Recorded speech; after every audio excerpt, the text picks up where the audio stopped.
Welcome to my channel. If you're passionate about history, especially the dramatic tales of the Tudor dynasty, you're in the right place. In this video, we're going to peel back the layers of one of England's most controversial queens, Mary I. Often remembered by the grim nickname Bloody Mary, her true story is far more complex, more human, and yes, more surprising than many history books suggest. So stay tuned, hit that subscribe button, and let's uncover the truth behind the myths. Now let's begin. Imagine a princess born into splendor, adored by a powerful king and his devout queen. She is clever, cultured, and destined for greatness. But within a few short years, her world is turned upside down. Her father declares her illegitimate. Her mother is banished. Her beloved Catholic faith is torn apart by political ambition. That little girl, battered by betrayal and raised in a storm of religious revolution, would one day become queen, not just to reclaim her birthright, but to restore the faith she believed had been violently stolen. That girl was Mary Tudor. And when she finally took the throne of England after years of humiliation, exile, and fear, she did not come in quietly. Her rise was dramatic, triumphant even, as crowds cheered her return to London and heralded her as a restorer of order after the short, chaotic reign of her half-brother, Edward VI. But history has not remembered her for that. Instead, she is remembered for fire, blood, and terror. But is that the whole story? Or even the true one? In this episode, we're going to explore the 5 turbulent chapters of Mary I's life and reign that reveal a monarch forged in the crucible of trauma and belief. We'll begin with her painful childhood, from the collapse of her parents' marriage to her battle to remain a legitimate heir. Then we'll trace how her fierce devotion to the Catholic Church shaped not just her identity, but her entire political worldview. As queen, she fought not only to reclaim a throne, but to restore the soul of her country. And her methods, while brutal, were also born from a lifetime of personal and political persecution. We'll dig into her controversial marriage to Philip of Spain, her phantom pregnancies, the loss of Calais, and perhaps most surprisingly, her overlooked accomplishments. Reforms in currency, naval strength, and administration that would pave the way for her sister Elizabeth's later triumphs. So, was Mary a monster, or a woman driven by belief, duty, and a desperate sense of justice? Stick with us, and by the end of this video, you might just see the woman behind the label, not as Bloody Mary, but as a queen of fire, faith, and fierce conviction. Let's begin the journey. The chilling name Bloody Mary conjures images of burning pyres, screaming martyrs, and the dark specter of religious tyranny. It is a nickname etched deeply into English popular consciousness, echoing through history books, horror films, and playground legends alike.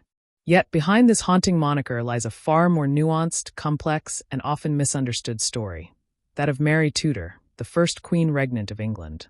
Rather than simply a ruthless executioner of Protestants, Mary was a woman born into political upheaval, shaped by personal trauma, and driven by a sense of duty to restore the faith of her childhood and the unity of her fractured realm. To reduce her legacy to the label Bloody Mary is not only misleading, it is historically unjust. Mary was born in the year 1516 to Henry VIII and his first wife, Catherine of Aragon. Her early years were marked by splendor and promise. As the daughter of a powerful king and a Spanish princess, she was raised with every expectation that she would wield influence, if not power, in the dynastic future of England.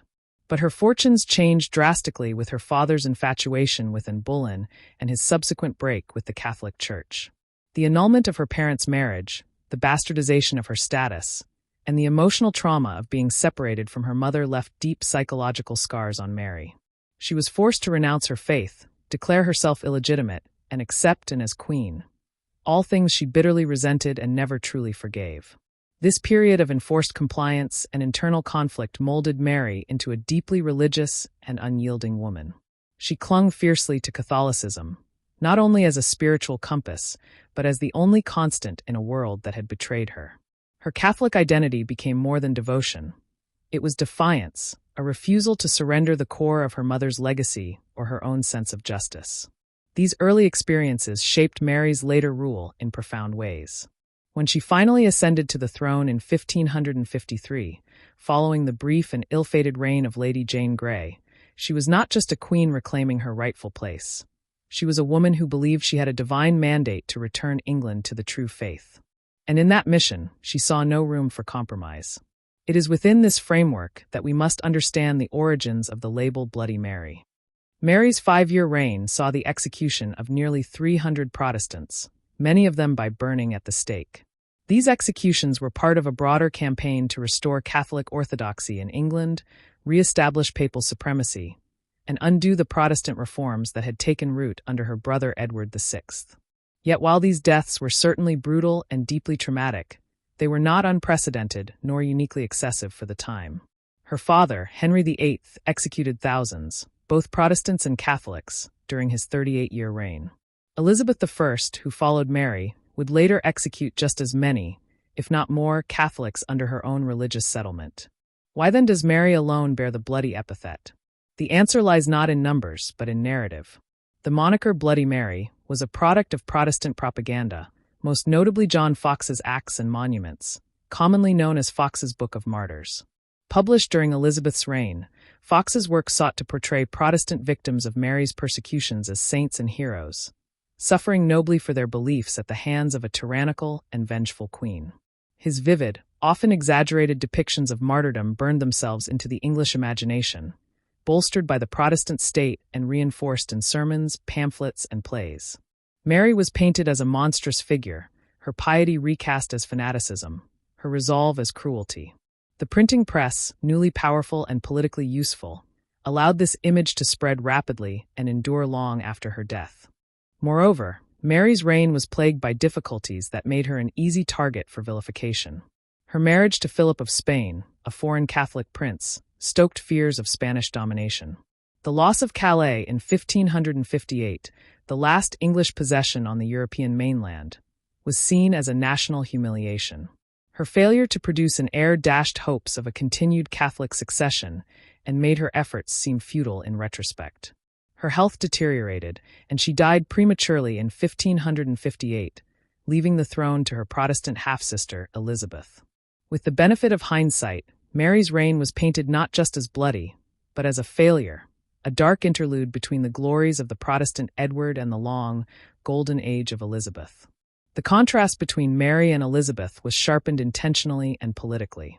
Elizabeth's propagandists had every reason to elevate their queen by casting her predecessor as her antithesis. Where Elizabeth was portrayed as wise, temperate, and moderate, Mary was described as cruel, intolerant, and irrational. This binary narrative served the needs of the new Protestant regime and helped erase the legitimacy and intentions behind Mary's actions. That Elizabeth's own government executed Catholics, censored dissent, and ruthlessly suppressed rebellion is often forgotten in this comparison. Yet there is another side to Mary's reign that is rarely acknowledged in popular memory. She was the first woman to rule England in her own right, overcoming tremendous opposition to secure her crown. She defeated a coup that tried to install Lady Jane Grey and stood firm in the face of male nobles, clergy, and diplomats who doubted her capability and right to rule. Her accession was a victory not only for Catholicism, but for the principle of legitimate female sovereignty. In doing so, she paved the way for her sister Elizabeth, who inherited a throne that Mary had stabilized and defended.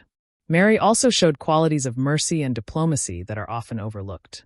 She forgave many of those who opposed her at the start of her reign, including some who had actively supported Jane Grey.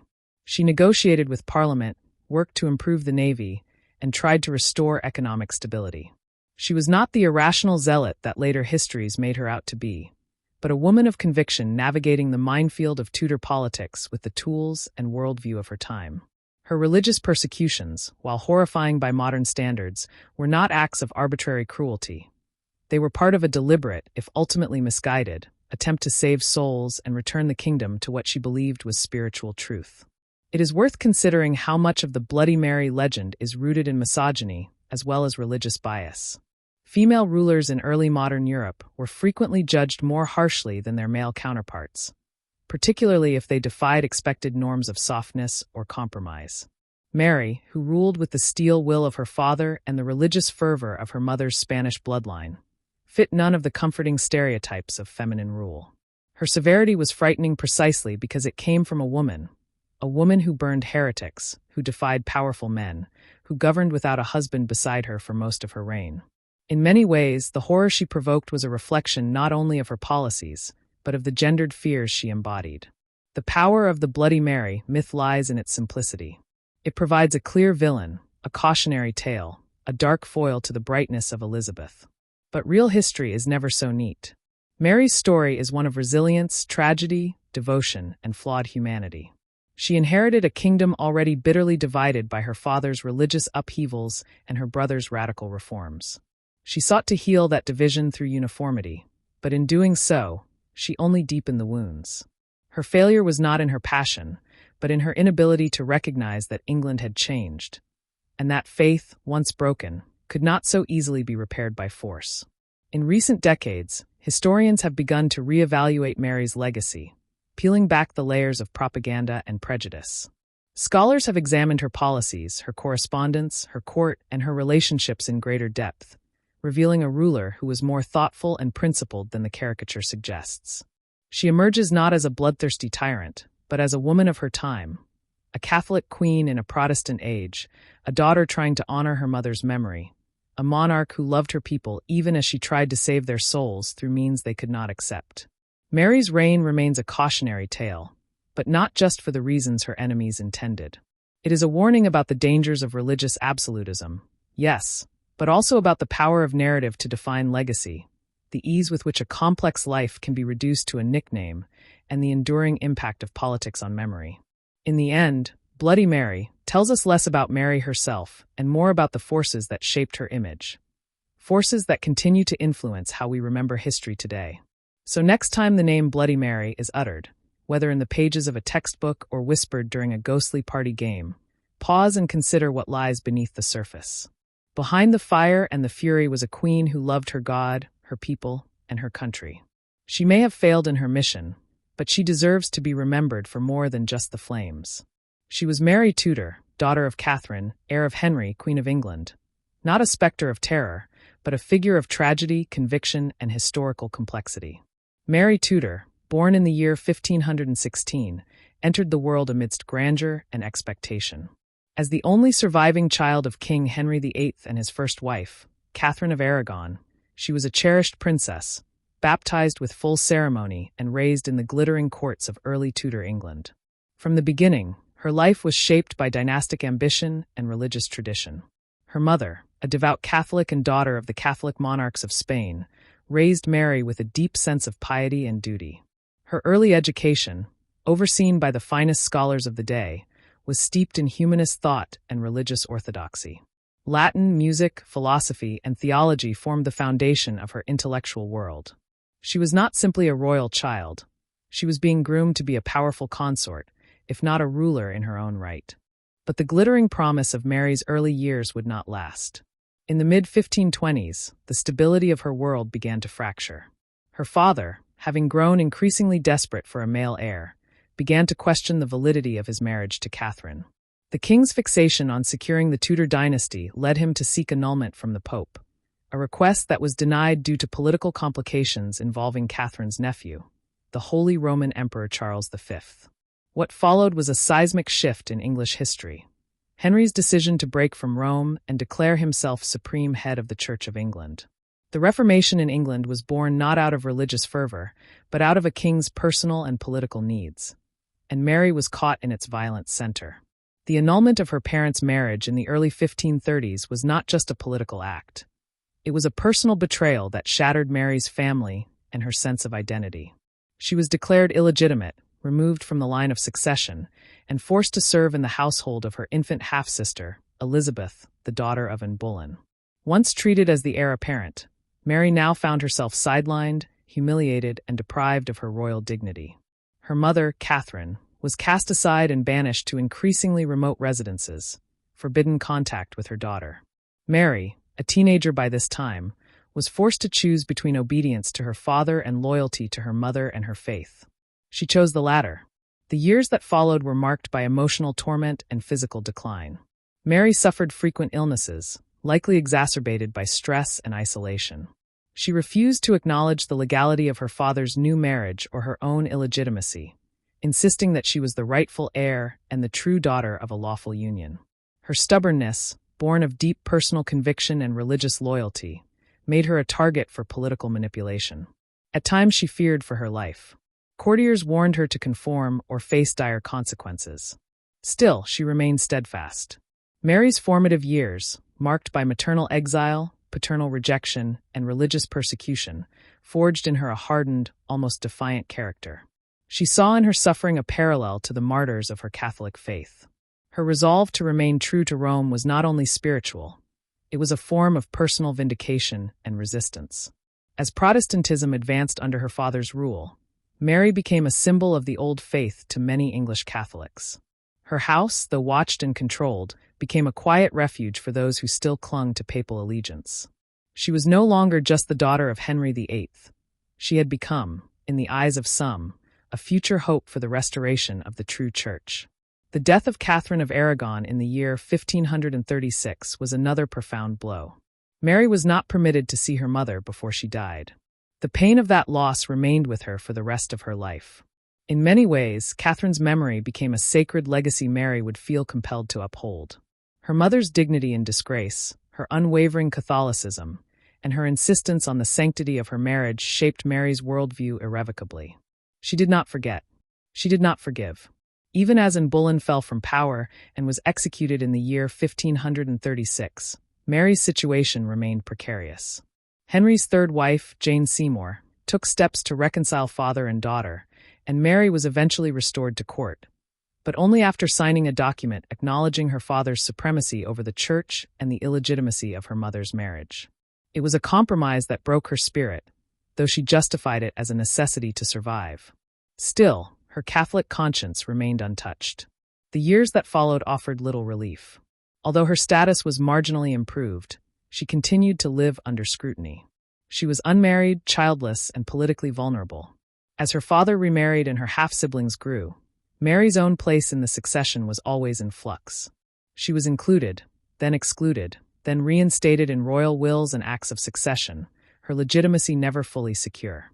Each shift in favor or disfavor reflected the turbulent politics of Henry's reign, and Mary was always aware that a change in fortune could mean a return to disgrace, or worse. Her religious beliefs, too, became increasingly dangerous under the reign of her younger brother, Edward VI. Ascending the throne at the age of 9 in the year 1547, Edward was raised in a staunchly Protestant environment. Under the guidance of reformist advisors, the English Church moved further away from Catholic traditions. The Latin Mass was abolished, clerical celibacy ended, and religious imagery stripped from churches. Mary, now in her early 30s, refused to attend Protestant services or embrace the new order. Her private chaplains continued to celebrate the Mass in defiance of royal decrees. Edward's advisors saw her defiance as a threat. Attempts were made to arrest her chaplains, to ban Catholic rites from her household, and to pressure her into conformity. She resisted at great personal risk. Her refusal to yield turned her into a religious and political figurehead for Catholic resistance. The Spanish ambassador, recognizing her symbolic value, offered diplomatic support, and the Holy Roman Emperor himself expressed concern for her safety. Yet Mary knew she walked a fine line. She was deeply loyal to her brother, but she would not betray her faith. The relationship between Mary and Edward soured in the final years of his reign. Edward, increasingly dogmatic and ill, viewed her as a stubborn relic of the past, an obstacle to religious progress. She, in turn, saw him as a misguided youth manipulated by radical advisors. Their personal bond eroded, and as Edward's health declined, Mary's fears grew. She knew that with his death, the succession would once again become a battlefield. In the year 1553, Edward died at the age of 15. In a last attempt to ensure the survival of Protestantism, his advisors persuaded him to name Lady Jane Grey as his heir. Jane, a young noblewoman and devout Protestant, was proclaimed queen. Mary, upon hearing of Edward's death and Jane's proclamation, fled to East Anglia, gathering supporters along the way. Her cause, bolstered by popular sympathy, legal legitimacy, and Catholic hope, grew rapidly. Within days, thousands rallied to her banner. The brief reign of Lady Jane Grey, lasting only 9 days, collapsed under the weight of Mary's rising momentum. The people, weary of religious turmoil and moved by Mary's claim, declared for her. Jane was deposed and Mary entered London in triumph, hailed as the rightful queen. She was 37 years old, and her moment had finally arrived. But the crown did not come as a gift, it came as a burden. Mary's path to power had been forged through suffering, sacrifice, and resilience. The very forces that had shaped her character, religious persecution, personal loss, and political betrayal, would now inform her rule. She believed her mission was not only to govern, but to restore what had been lost: the true church, the rightful faith, and the moral order of her father's early reign. She saw herself not merely as a queen, but as a redeemer of her nation's soul. The trauma of her youth, particularly the annulment of her parents' marriage and the fate of her mother, had instilled in her a fierce loyalty to Catholicism and a deep suspicion of reform. Henry's break with Rome had shattered her world. To Mary, restoring Catholicism was not just a policy, it was justice, redemption, and healing. But it also made her inflexible. She had endured too much, lost too much, and seen too many betrayals to believe in compromise. As queen, she faced enormous pressure. She was the first woman to rule England in her own right, without a king or male regent. Many doubted her ability to lead, simply because of her gender. Others, especially Protestants, feared what her rule would mean for their new religious identity. The political elite watched her closely, wary of her connections to Catholic Spain and her deep religious zeal. She was expected to marry, to produce an heir, and to stabilize a fractured kingdom, all under the watchful eyes of a nation divided by faith. Mary chose to marry Philip of Spain, son of the Holy Roman Emperor and a prince of unmatched Catholic pedigree. The union was deeply unpopular. English fears of foreign influence and Catholic resurgence exploded into unrest. Rebellions followed, notably Wyatt's rebellion in the year 1554, which sought to block the marriage and replace Mary with Elizabeth. Though the rebellion was crushed, it marked a turning point in Mary's reign.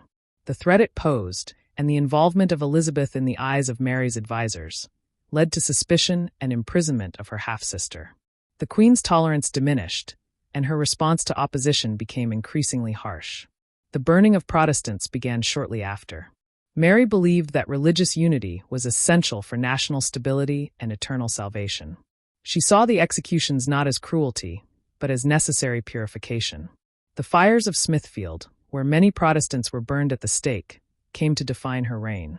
These acts of persecution, though in keeping with the religious practices of the time, would overshadow her legacy.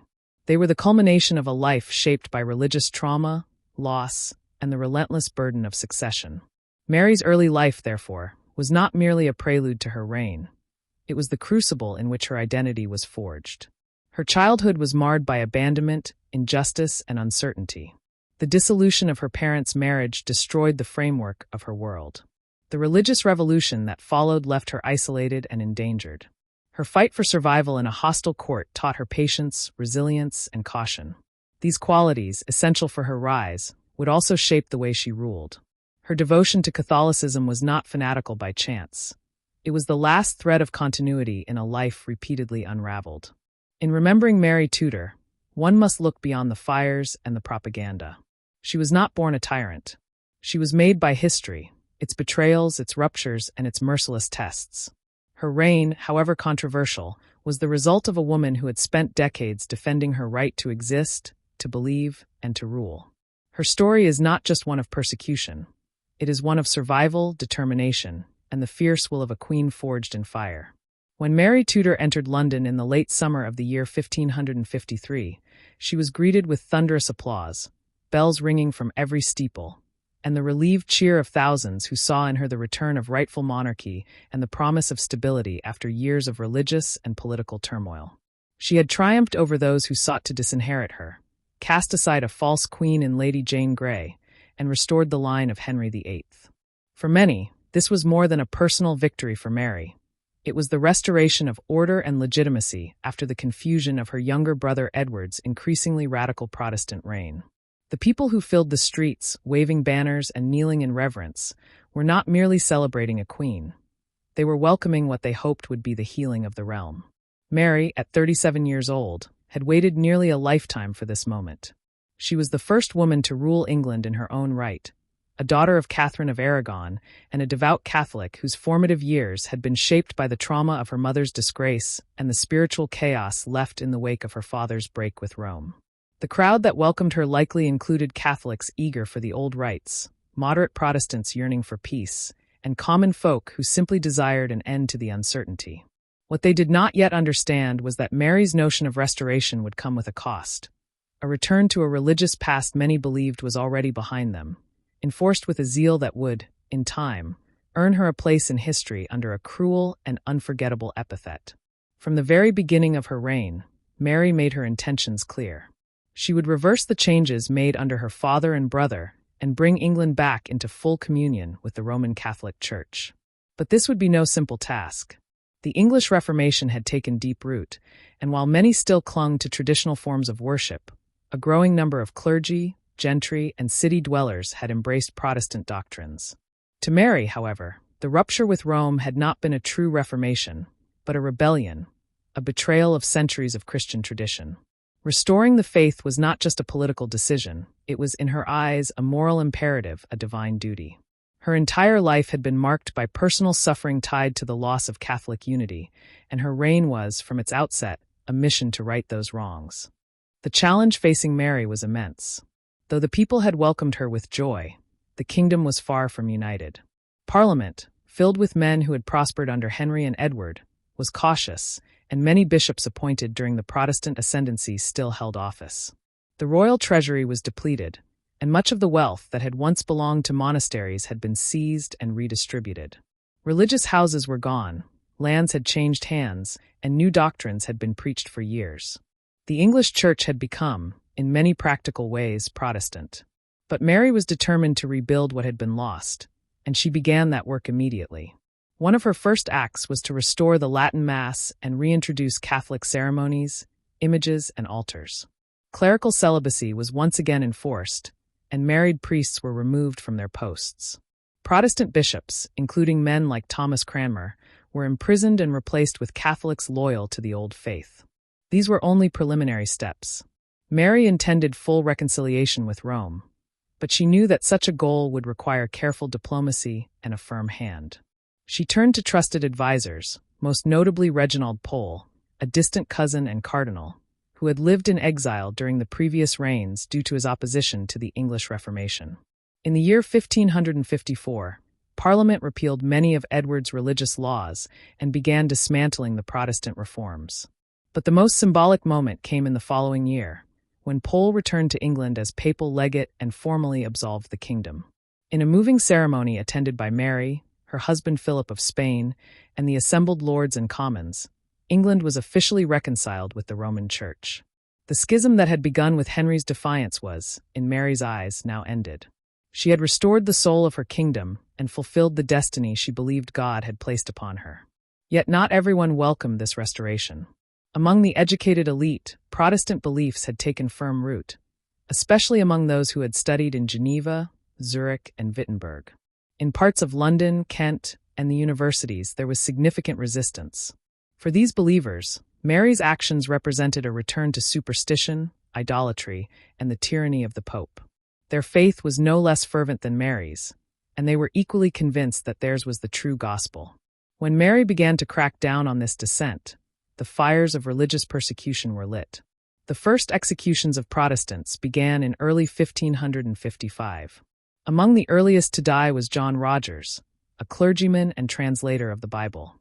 He was burned at the stake in Smithfield, and the event was widely reported. It shocked even those who supported the Queen's religious policies. But Mary was unshaken. She saw these deaths not as political repression, but as acts of purification. To her, heresy was not merely error. It was a mortal threat to the eternal souls of her people. To allow heretics to preach and spread their doctrines was, in her view, to invite damnation on the nation. Better, she believed, to destroy the disease than let it fester. Over the next 3 years, nearly 300 people were executed for heresy. The burnings were most intense in the south and east of England, particularly in London, Kent, Essex, and East Anglia. Those executed came from all walks of life, men and women, clergy and laity, nobles and commoners. Some were well-known reformers, such as Bishops Hugh Latimer and Nicholas Ridley, whose deaths were particularly gruesome and became iconic in Protestant memory. Archbishop Thomas Cranmer, once a key figure in the English Reformation, was forced to recant several times before finally reaffirming his Protestant faith and going to the stake with words of defiance on his lips. His execution in 1556 was a powerful moment, and Protestant chroniclers ensured it would be remembered as a martyrdom of conscience. The methods used, public burnings, were horrific and deliberate. The spectacle of fire was meant to inspire fear and awe, to remind observers of the fate that awaited those who defied the true church. But the effect was not always what Mary intended. While some were indeed cowed into silence or conformity, others were stirred to sympathy. The courage of the victims, many of whom died singing psalms or reciting scripture, won admiration even among the undecided. Their deaths were documented in vivid detail by John Foxe in his Acts and Monuments, a book that would come to define Mary's legacy for centuries. Foxe's work portrayed the martyrs as heroic defenders of truth and Mary as a cruel tyrant. The book, printed during Elizabeth's reign, became a cornerstone of English Protestant identity. Its tales of burning flesh, unyielding faith, and royal cruelty were repeated in pulpits and classrooms for generations. The image of Bloody Mary was born not only from the executions themselves, but from the stories that followed. Foxe's version of events, though biased, became the dominant narrative. The burnings, intended to stamp out heresy, instead fanned the flames of Protestant resilience. Mary, for her part, was not without private doubt. Letters from her later years reveal a woman burdened by the weight of her mission, plagued by illness, and increasingly isolated. Her marriage to Philip of Spain, which she had hoped would produce a Catholic heir and ensure the future of her religious policies, proved politically unpopular and personally disappointing. Philip spent little time in England and showed little affection for Mary. Her pregnancies, celebrated with great public hope, turned out to be false. The lack of an heir undermined her authority and allowed her Protestant half-sister Elizabeth to rise in influence. The loss of Calais in 1558, the last English possession in France, was another devastating blow. Though it had little strategic value, it was symbolically significant. Mary reportedly said that when she died, the word Calais would be found engraved on her heart. The queen who had restored the Mass, reconciled with Rome, and purified the Church now saw her victories overshadowed by war, economic hardship, and religious strife. She died in November of that year, aged 42, after a long and painful illness, likely stomach cancer. She was succeeded by Elizabeth, and with her death, the Catholic Restoration came to an end. The burnings ceased, and within a few years, Protestantism was firmly re-established in England. Mary's reign, short and tragic, was framed by her enemies as a dark and shameful chapter. Her efforts to bring spiritual salvation were remembered instead as acts of brutality. Her sincerity, her devotion, and her courage were buried under the weight of propaganda and the triumph of a Protestant narrative. In time, the name Bloody Mary would eclipse all else. But history is not only written by the victors, it is rewritten by those who seek to understand. In the modern era, scholars have returned to Mary's reign with new eyes. They see in her not a monster, but a woman shaped by loss, faith, and a desperate desire to restore what she believed had been broken. Her burnings, horrific as they were consistent with the laws and customs of her time. Her male predecessors and successors also executed religious dissenters, but their legacies were not reduced to bloodshed. Mary was, in many ways, a prisoner of her own past and a product of the brutal world in which she lived. To understand her reign is not to excuse its cruelties, but to recognize the human motives behind them. Mary believed she was saving England's soul, and that the pain of a few was justified by the salvation of many. She ruled with the same conviction that had carried her through her darkest years as a princess, through exile, illegitimacy, and persecution. She did not seek popularity, but righteousness. And in that pursuit, she misjudged the spirit of her age. Mary Tudor remains one of the most controversial figures in English history. Her reign began with celebration and ended in sorrow. She dreamed of a unified Catholic England, but her dream was born in a past that could not be reclaimed. In trying to restore the old faith, she ignited passions that would define her legacy in fire. Yet behind the smoke and the slogans was a queen who ruled not with cruelty for its own sake, but with a heart broken by her nation's division, and a soul that never ceased to believe it was doing the will of God. Mary Tudor's decision to marry Philip of Spain was, in her eyes, both a political masterstroke and a personal salvation. From the moment she ascended the throne in the year 1553, pressure mounted for her to secure the future of the Tudor line. As a queen regnant without children or a husband, Mary's greatest vulnerability was the instability her lack of an heir invited. The memory of Lady Jane Grey's brief seizure of the crown had shown how fragile her claim could become if succession remained unclear.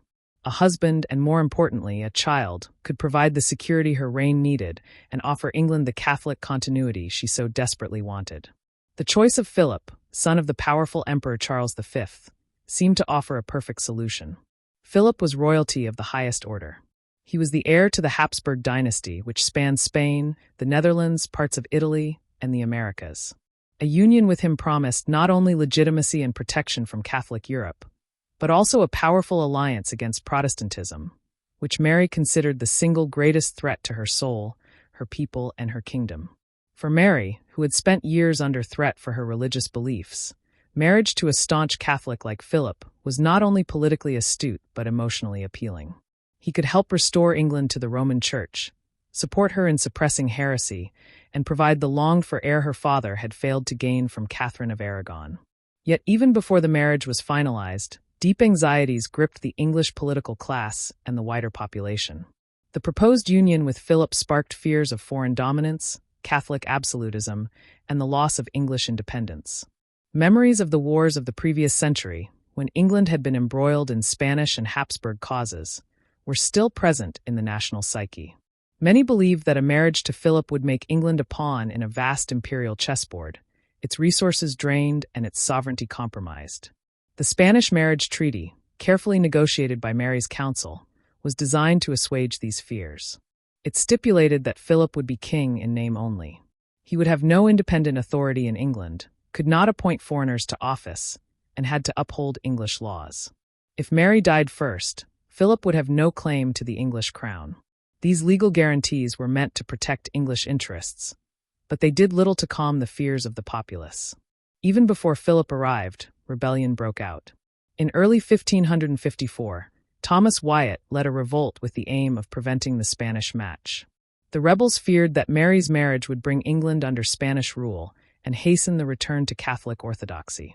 The rebellion, though ultimately unsuccessful, revealed the depth of opposition to Mary's plans. Her response was swift and ruthless. Dozens were executed, and her half-sister Elizabeth, suspected of complicity, was imprisoned.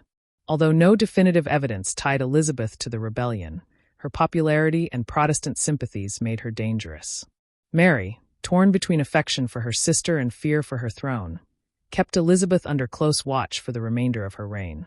Despite these challenges, the marriage went forward. Philip arrived in England in July of 1554, and the couple was married shortly thereafter. Contemporary accounts suggest that while Mary was captivated by her new husband, Philip was less enthusiastic. The political alliance mattered more to him than the personal connection.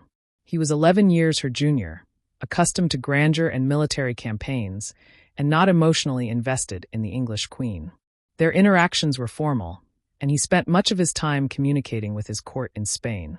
Nevertheless, for Mary, the marriage represented a high point.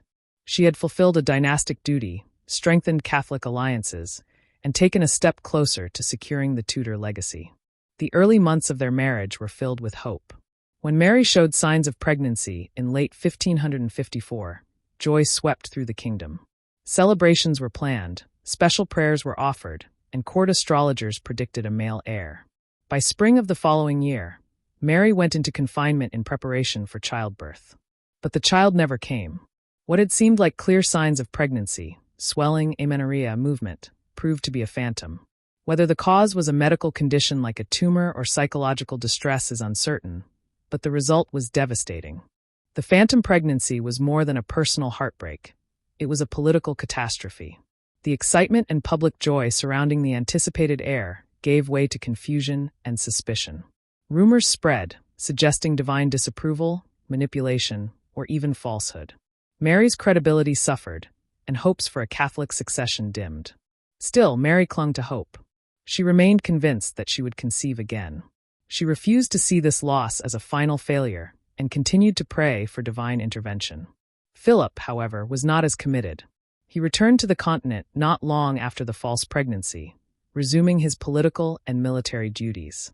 Mary, left behind in England, found herself increasingly isolated. She wrote to Philip often, longing for his return, but his interests lay elsewhere. When he became King of Spain in 1556, following the abdication of his father Charles, he took on even greater responsibilities abroad. Though he returned briefly to England, the emotional and political distance between them continued to grow. What had begun as a marriage of hope had become one of neglect and longing. Meanwhile, the religious policies that Mary had begun early in her reign accelerated. With the support of Philip and Cardinal Pole, Mary continued her campaign to restore Catholicism. Churches were refitted, Latin services reinstated, and heresy laws enforced. The Marian persecutions intensified. Mary believed that her kingdom's salvation depended on uniformity of faith and saw the Protestant minority as a deadly infection.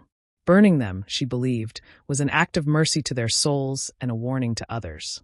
The executions, however, began to turn public opinion against her. The most famous victims of the burnings were leading figures like Hugh Latimer, Nicholas Ridley, and Thomas Cranmer, whose deaths were immortalized in Protestant histories. But many of the victims were ordinary men and women. The burnings took place in town squares, watched by silent, sometimes weeping crowds. Though meant to enforce obedience, these spectacles sometimes had the opposite effect. Sympathy for the martyrs grew. Fear turned to resentment. Mary's faith was sincere, but her methods created martyrs and solidified opposition. While Mary dealt with the spiritual battles at home, her marriage brought England into a foreign war. In 1556, England was drawn into Philip's conflict with France, a war that had nothing to do with English interests, but everything to do with Habsburg rivalry. This decision proved disastrous. In January of 1558, the English stronghold of Calais fell to the French. Calais had been in English hands for over 200 years and was seen as the last relic of England's medieval glory on the continent. The loss of Calais was more than a military setback. It was a blow to national pride. English morale plummeted. Parliament and the people blamed the Queen, seeing her marriage to Philip as the cause. Mary was crushed. The military disaster, combined with the ongoing economic difficulties and failed harvests, darkened the final years of her reign. She once reportedly said that when she died, they would find the word Calais engraved on her heart. Mary's health, always fragile, declined rapidly in 1558. She suffered from fever, abdominal pain, and extreme fatigue. Her body failed, and with it, her dreams of a Catholic England. She still hoped for a miracle, a child, a reversal, a divine sign, but none came. In November of that year, she died at the age of 42. Her death marked the end of her grand project to restore England to Catholicism. Her half-sister Elizabeth ascended the throne, and with her came a renewed commitment to Protestantism. The union with Philip had failed to secure a child, failed to win public affection, and failed to protect English interests. In the long view of history, it was seen as a misguided alliance, a miscalculation driven by religious devotion and personal hope rather than political reality. Yet to Mary, it had never been a choice between country and husband, or between policy and faith. They were all part of the same vision. She believed that Philip, as a Catholic king, could help fulfill her divine mandate. She believed that by uniting with Spain, she was fortifying England's spiritual walls. She believed, against the odds, that God would bless their union with a child. In truth, Mary had always been more of a believer than a politician. Her upbringing, marked by her mother's abandonment and her father's religious rupture, taught her that faith must be defended at all costs. Her personal sacrifices, years of isolation, humiliation, and illness, convinced her that suffering was a mark of righteousness. The Spanish marriage was not, in her mind, a gamble or a betrayal. It was the next step in the holy work she had been born to do. That it failed was not, she believed, a failure of her cause, but a test of her resolve. The judgment of history, however, has been less kind. Mary's reign is often remembered for its failures: the phantom pregnancies, the burnings, the lost wars, and the lost opportunities. The name Bloody Mary has eclipsed all else, and her marriage to Philip is typically cited as proof of her poor judgment. But such a view overlooks the complexity of her position. She ruled as a woman in a man's world, inherited a kingdom divided by religion, and attempted to restore unity through the only means she believed possible. Her decisions, while tragic in outcome, were logical within the framework of her values and experiences. In her final years, Mary was aware that her time was limited and that her dream might not survive her. Yet she refused to compromise. Her last acts were to reaffirm her faith and to plead with Elizabeth to maintain the Catholic religion. It was a plea made in vain. Within months, Protestantism was re-established, the burnings ceased, and Mary's policies were reversed. The Spanish alliance faded, and Philip never returned to England again. Mary Tudor's legacy is a tapestry woven of tragedy, faith, and miscalculation. Her marriage to Philip of Spain was both the apex of her reign and the beginning of its unraveling. It embodied her hopes for salvation, unity, and posterity. But the heir never came, the people turned against her, and her vision of a Catholic England died with her. Yet within that failure lies the humanity of a woman who dared to believe that through love, faith, and royal power, she could restore a lost world. She was not merely a queen of fire and blood. She was a queen of hope, misplaced perhaps, but profoundly sincere. Mary Tudor's legacy is far richer than the label etched by Protestant chroniclers would suggest. Beyond her much criticized religious persecution, she enacted substantive reforms with long-lasting impact on England's economy, naval strength, and administrative foundations. Her reign also, ironically, helped crystallize the Protestant cause she sought to suppress. Seen in full context, Mary emerges as a ruler driven by conviction, not cruelty, and a woman whose achievements deserve nuanced appreciation. Municipal and social reforms under Mary fostered stronger local governance and relief for the poor. She granted or reorganized charters across towns to standardize council structures and support urban administration. Facing harsh harvests and disease, her administration enforced anti-hoarding laws, encouraged conversion of pastures to tillage, and worked with local councils to improve food distribution. New hospitals for the destitute and sick appeared in London, setting a template for later Elizabethan poor law welfare policies. International trading initiatives were bold and forward-looking. Mary chartered the Muscovy Company, welcomed the first Russian ambassador to England, and supported exploratory voyages to Africa. All efforts to reduce dependence on Antwerp and diversify commercial ties. The unintended consequence of Spanish restrictions on Antwerp trade actually helped shift merchant activity toward London, accelerating its rise as a trading center. A transformation some historians attribute to Mary's reign and her alliance with Philip II. Yet it was Mary's religious zeal that both defined her reign and shaped her legacy. In restricting biblical reading in English and reinstating the Latin Mass, Mary reversed Protestant reforms but simultaneously slowed the growth of lay literacy and curtailed the embryonic Protestant educational movement established under Edward VI. However, she did improve clerical education under Cardinal Pole's guidance, promoting seminar-style training for priests. Her destruction of Protestant networks and forced exile created a diaspora of reformers who carried their ideas abroad, contributing to the international Protestant cause. Forced into exile, many reformers continued their work elsewhere, bolstering Protestant resistance and theological development. Thus, Mary's enforcement policies may have removed dissenters from England, but in exile they became powerful symbols whose memory strengthened Protestant resolve. Mary's image in history has also been shaped by misogyny. As the first woman to rule England in her own right, she faced hostility simply because she was female. Her decisiveness and severity, behaviors tolerated in male rulers, were condemned in her. By contrast, her sister Elizabeth was depicted as wise and moderate. This gendered double standard significantly influenced Mary's historical reputation. Reevaluations by modern historians increasingly recognize that Mary's achievements in government finance, naval reform, trade diversification, and social welfare were substantial and helped build the infrastructure of the Elizabethan state. Though her reign lasted only 5 years, she tackled deep structural issues inherited from her father and brother, initiating reforms that would mature under her successor. Mary's economic and naval reforms often lacked immediate prestige, but secured long-term stability.